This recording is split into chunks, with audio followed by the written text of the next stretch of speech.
오늘은 종교개혁 508주년을 맞는 주일입니다.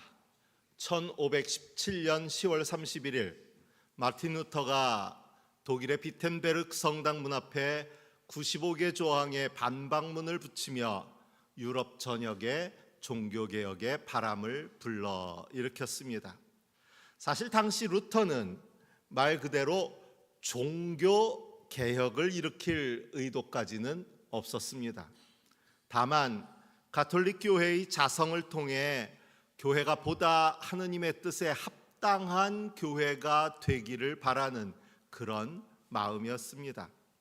그러나 비록 루터 자신은 직접적으로 교황제 자체를 문제로 삼지 않았지만 당시 교회가 가지고 있던 문제의 중심에 절대적 교황권이 자리하고 있었기에 루터의 의도와는 다르게 종교 개혁의 방향으로 흘러갈 수밖에 없었던 것입니다.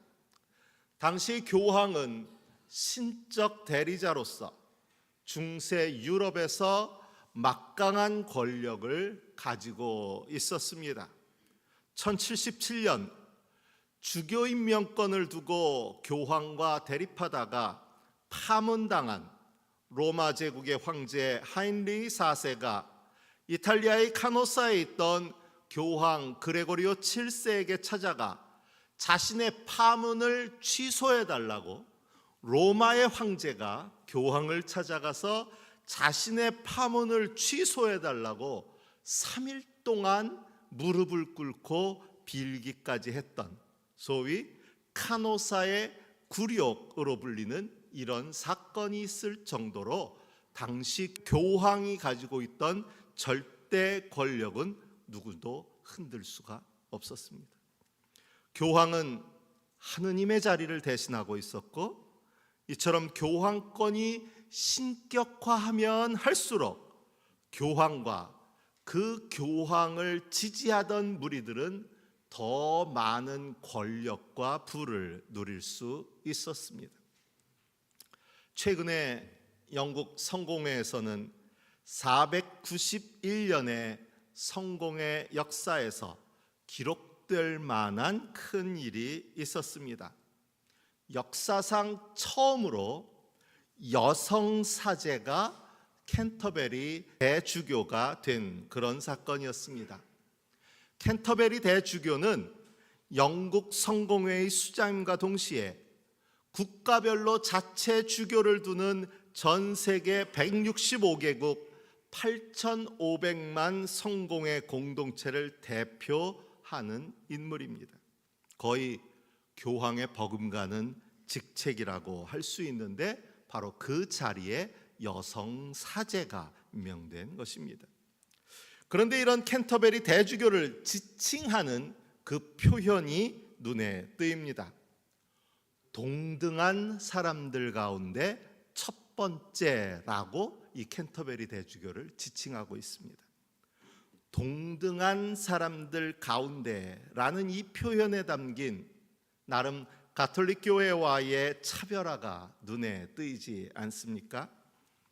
지도 체제에 있어서 첫 번째의 역할을 하기는 하지만 대주교 역시 동등한 사람들 가운데 하나라는 의미가 담겨 있습니다.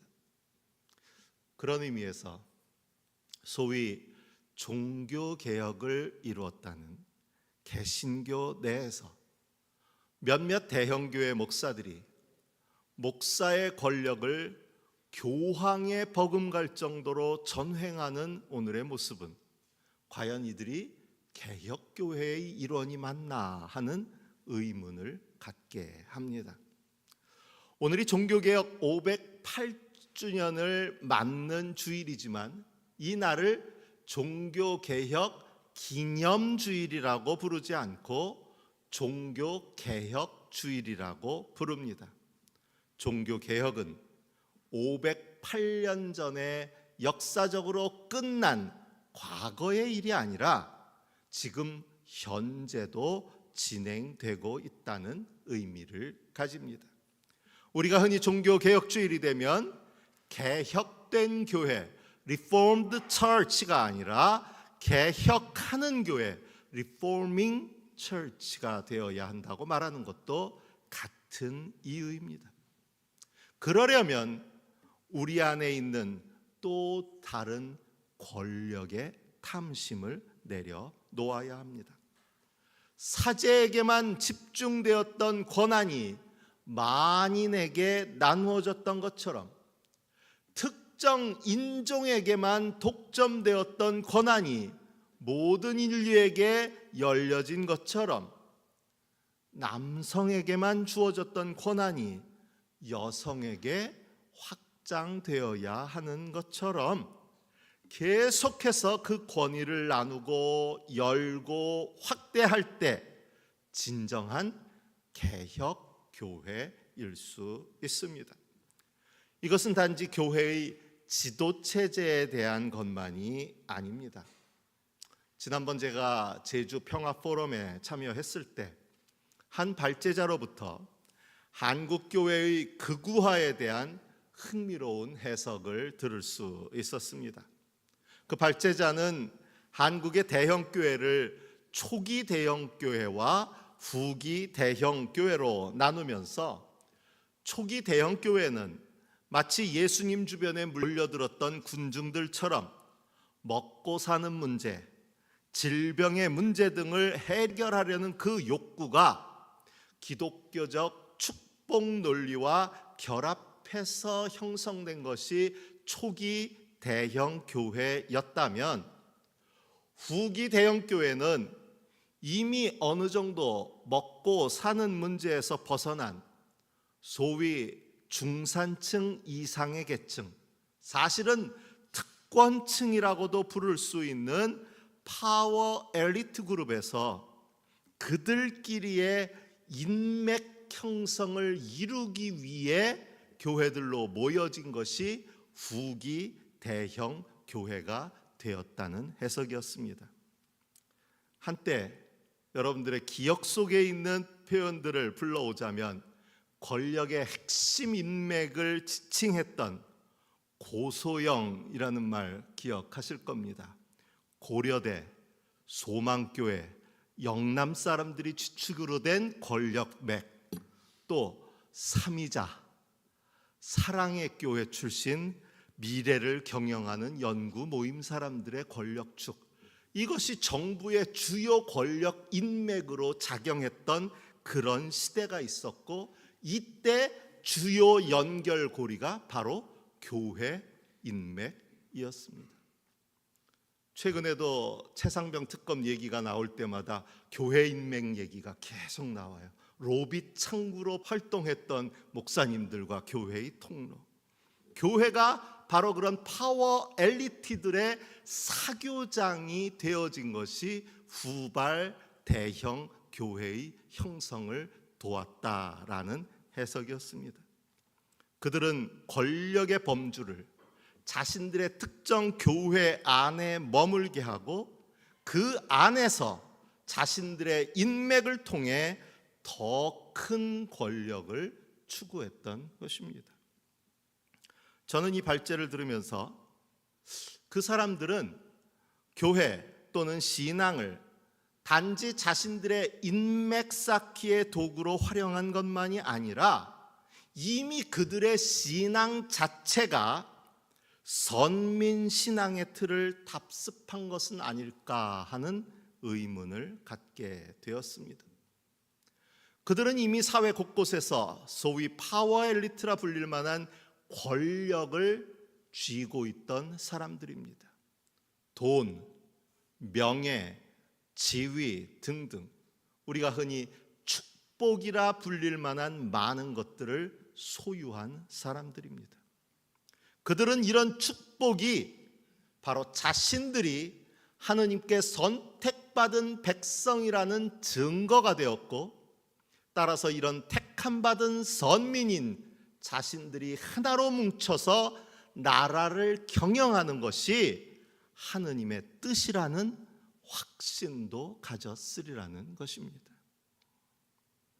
또한 자신들의 부류에 들지 못하는 현세의 축복 축복을 누리지 못하는 사람들은 처음에는 그저 불쌍한 사람들로 여겨졌을지 모르지만 점차 선택 밖의 사람들, 경계 밖의 사람들, 유대인들의 사고로 보면 이방인들과 마찬가지로 여겨졌을 것이라는 이야기입니다. 제가 이렇게 생각하는 근거는 오늘날 극우화된 그들이 보여주는 혐오와 배제와 차별이 바로 여기서 비롯되고 있다는 생각 때문입니다.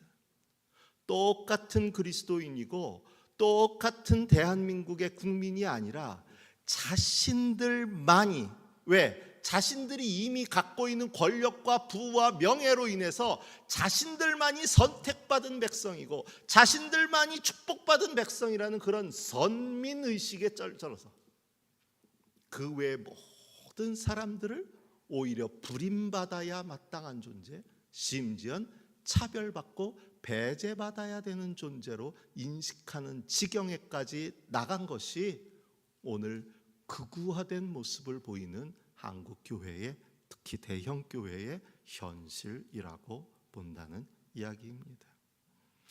그들은 개혁교회의 일원이지만 권력을 나누고 하느님 앞에 모두가 평등한 세상을 꿈꾸는 것이 아니라 더욱더 그들만의 권력을 높이 쌓아서 마치 이 시대의 교황 자리에 오르려 하고 있습니다.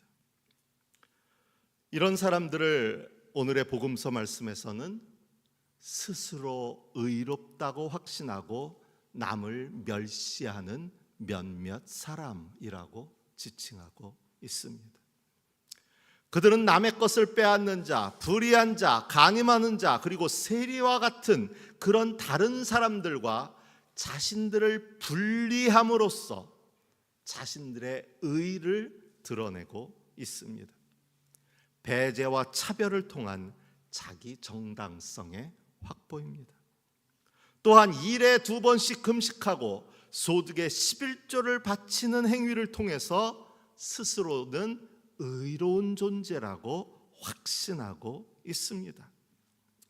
어쩌면 이 말씀을 듣는 여러분들 중에도 그래도 세리까지는 몰라도 남의 것을 뺏고 불의를 행하고 간음하는 사람들보다는 그래도 그 사람들이 나은 것이 아닐까. 2번씩 금식하고 11조를 드린다는 게 도대체 얼마인데, 오늘 우리식으로 하자면 제가 자주 말씀드리지만 그래도 오늘 이 시간 쪽에서 교회에 나와 있는 우리하고 그렇지 않은 다른 사람들하고는 그래도 좀 구분되는 거 아닌가? 그게 아니라면 신앙생활하는 것이 아무 의미 없다면 나는 지금 시간 낭비하고 있는 거 아닌가 하는 생각을 하실지도 모르겠습니다. 물론입니다. 시간을 내서 예배에 참석하고 11조를 드리고 시간을 쪼개서 봉사하는 일은 물론 매우 소중하고 중요한 일입니다. 아니, 목사로서 참 감사한 일입니다. 그러나 여기서 중요한 것은 그럼에도 그것이 곧 의를 보장하지는 못한다는 것입니다.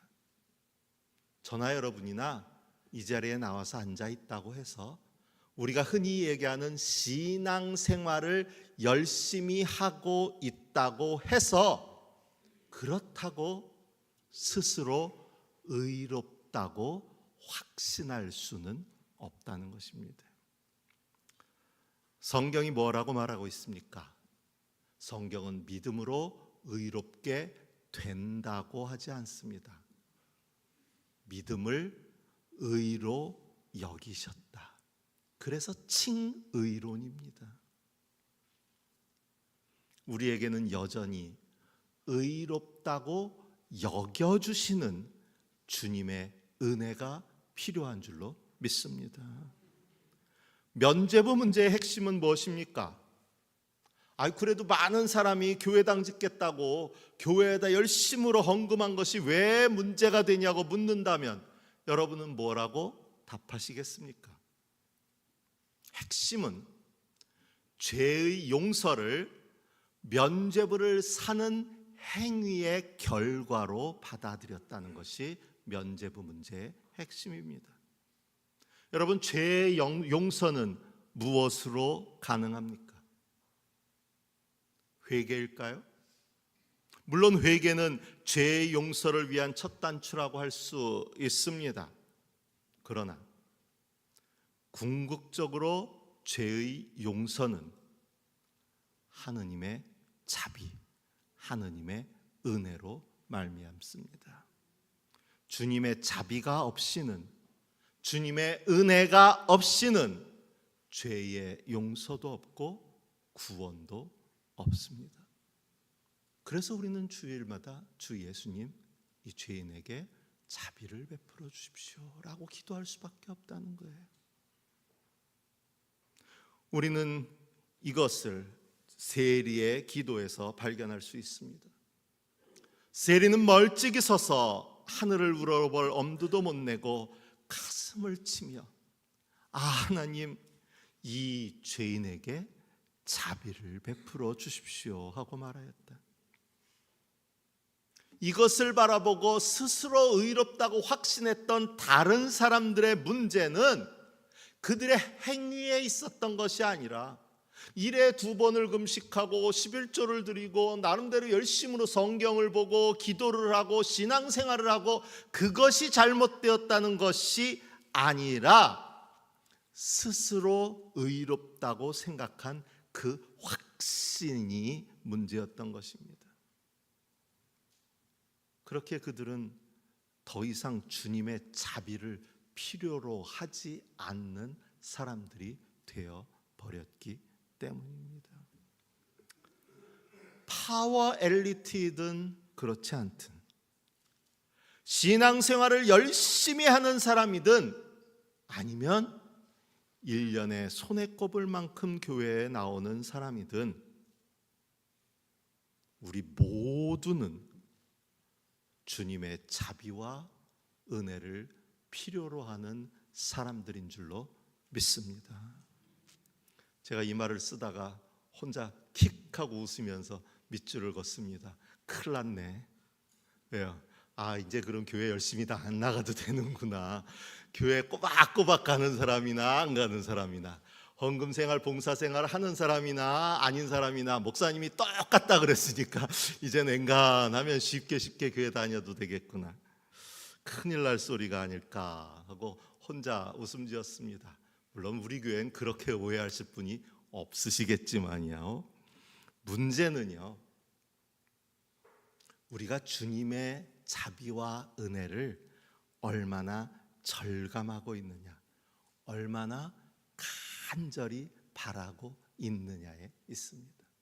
우리가 교회에 나오는 것, 우리가 헌금 생활하는 것, 우리가 신앙생활을 통해 봉사도 하고 나누기도 하고 때로는 손해도 보고 또 바울처럼 온갖 환난을 겪는 그 모든 이유는 그것을 통해 의인이 되고 그것을 통해 구원받기 때문이 아니라 그 모든 것의 중심은 하느님의 자비와 은혜를 구하는 간절함에 있는 줄로 믿습니다.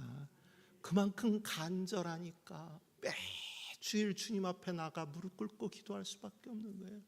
그만큼 간절하니까 주님께만 매달릴 수밖에 없는 거예요.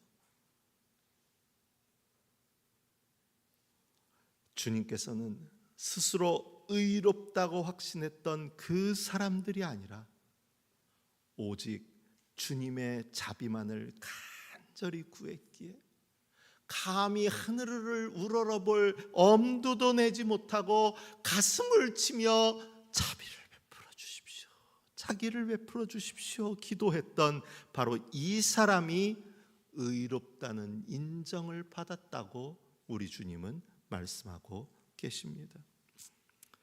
오늘 일독서 본문으로 주어진 예레미야서에는 두 종류의 기도가 나오고 있습니다. 그중 사실은 오늘 읽었어야 될 7절부터 10절까지의 말씀은 그 첫 번째 기도를 우리가 읽지 않았는데 이것은 백성의 기도였습니다. 내용이 이렇습니다.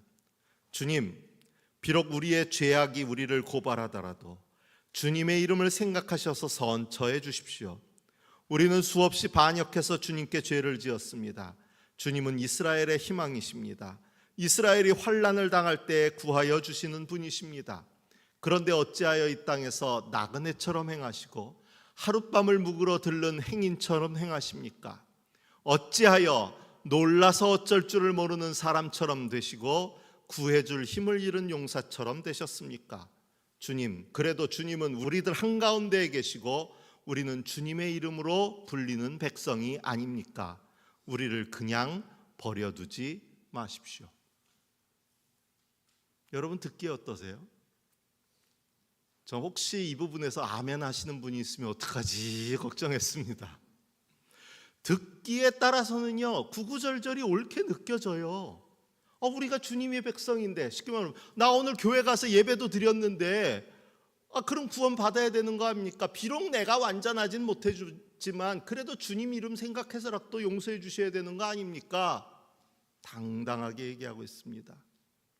그러나 깊이 이 말씀을 들여다보면 이걸 믿음이라고 불러야 할지 어째야 할지 좀 난감합니다. 여러분, 근자감이라는 말 들으셨죠? 그야말로 근거 없는 자신감의 전형인 것 같습니다. 얼마나 당당한지, 자신들이 비록 수없이 반역하고 죄를 지었지만 결국은 구해 주실 거 다 아니까 질질 끌지 말고 빨리 구해달랍니다. 그 왜 모르는 사람처럼 그렇게 구시고 할 수 없는 것처럼 발뺌하시느냐고 따지기까지 합니다. 아무리 그래도 우리가 비록 죄는 엄청 짓고 살았지만 그래도 주님의 이름으로 불리는 백성이라는 사실은 변함없는 거 아닙니까? 그러니까 구해 주십시오. 그러나 그런 그들에게 주님께서는 그들은 이리저리 방황하기를 좋아하고 어디 한 곳에 가만히 서 있지를 못한다. 그러므로 나 주가 그들을 좋아하지 않으니 이제 그들의 죄를 기억하고 그들의 죄악을 징벌하겠다라고 말씀하십니다. 저는 이 말씀을 읽고 두려웠어요. 오늘 한국의 교회가 우리가 그래도 주님의 교회 아닙니까? 그래도 우리는 구원해 주실 거 아닙니까? 제가 몇 번 말씀드리죠. 제가 교회 이름 중에서 죄송하지만 싫어하는 이름이 하나 있는데 방주교회 별로 안 좋아해요. 왜? 우리들은 이미 방주에 탔으니까 우리는 구해 주실 거 아닙니까? 너무 당당한 것 같아요. 어느 교수님이 얼마 전에 유튜브를 보다 보니까 재미있는 표현을 썼어요. 구원 열차 탔다고 너무 안심하시지 마십시오. 구원 열차에서 내릴 수도 있습니다. 그러시더라고요. 오늘 예레미야서의 백성의 기도가 딱 그래요. 우리는 이미 방주에 올라탄 백성 아닙니까? 우리가 뭔 짓을 하든 주님께서는 우리를 구원해 주실 거 아닙니까? 너무 당당해하고 있는데 그때 주님이 뭐라 그래요? 나는 너희들을 좋아하지 않으니 이제 너희들의 죄를 기억하고 너희들의 죄악을 징벌하겠다. 누구에게 하시는 말씀이에요? 이방인에게 하시는 말씀이 아니에요. 이스라엘에게 하시는 말씀이에요. 교회 다니지 않는 사람들에게 하시는 말씀이 아니에요. 교회 안에 있는 우리들에게 하시는 말씀이에요. 단호하고 명확한 거절의 말씀입니다.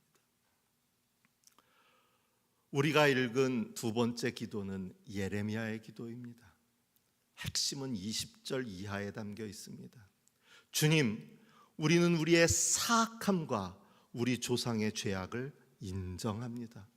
우리는 주님께 죄를 지었습니다. 그러나 주님의 이름을 생각하셔서라도 우리를 박대하지 마시고 주님의 영광스러운 보좌가 욕되지 않게 해 주십시오. 우리는 오직 주님께만 희망을 걸고 있습니다. 자신의 죄를 인정하고 자신들이 주님의 이름으로 불리는 백성이어서가 아니라 자비하신 주님의 이름에 의지해서 주님께만 희망을 걸고 있다는 기도입니다. 내가 잘해서가 아니라 주님이 자비로우신 하나님이심을 알기에 그 주님의 자비에 의지해서 오늘 또 무릎 꿇습니다 하는 기도가 예레미야의 기도입니다. 희망의 근거가 자신들이 아니라 주님께 있음을 인정하는 것입니다. 디모데후서에서 바울이 나는 선한 싸움을 다 싸우고 달려갈 길을 마치고 믿음을 지켰습니다. 이제는 나를 위하여 의의 면류관이 마련되어 있으므로 의로운 재판장이신 주님께서 그날에 그것을 나에게 주실 것이다 라고 하는 이 고백은 자칫 스스로 의롭다고 확신한 것으로 오해할 수 있습니다. 그러나 바울이 이렇게 고백할 수 있었던 근거는 자기 자신의 의에 있지 않습니다. 17절 이하의 말씀이 그것을 보여줍니다. 주님께서 내 곁에 계셔서 나에게 힘을 주셨습니다. 주님께서 나를 사자의 입에서 건져내셨습니다. 주님께서 나를 모든 악한 일에서 건져내시고 또 구원하셔서 그분의 하늘나라에 들어가게 해 주실 것입니다. 모든 주어가 내가 아니라 주님이십니다. 선한 싸움을 다 싸우고 달려갈 길을 마치고 믿음을 지킨 그 모든 것이 자신이 아니라 주님께서 하신 일이라는 고백입니다.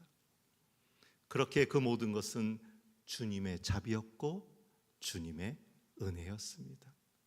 이런 그에게 의의 면류관이 마련되었다라는 확신을 고백하고 있는 것입니다. 우리의 구원의 근거는 우리 자신이 아니라 하느님께 있는 줄로 믿습니다. 인간이 스스로 만들어 놓은 그 제도 안에서 정해진 규범을 통해 구원이 보장되는 것이 아니라 제도와 규범은 우리가 하느님의 자비와 은혜를 기대하며 바라는 통로일 뿐입니다. 우리 중 어느 누구도 스스로 의롭다고 확신할 수 있는 사람은 없습니다. 우리는 모두 주님의 자비와 은혜를 구하는 동등한 죄인일 뿐입니다. 다만 저와 여러분 안에 이 주님의 자비와 주님의 은혜를 구하는 간절함이 있기를 바랍니다. 은혜 아니면 살아갈 수가 없네 하는 분명한 고백이 저와 여러분 가운데 있기를 바랍니다. 주님의 자비와 은혜가 여러분과 함께 하시기를 빕니다. 주신 말씀을 마음에 새기며 묵상합니다.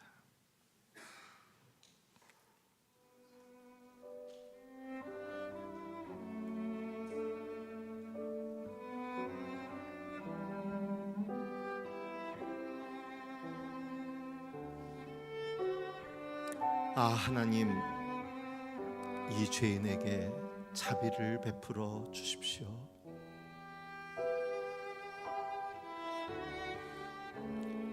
주님께서 나를 모든 악한 일에서 건져내시고 또 구원하셔서 그분의 하늘나라에 들어가게 해 주실 것입니다.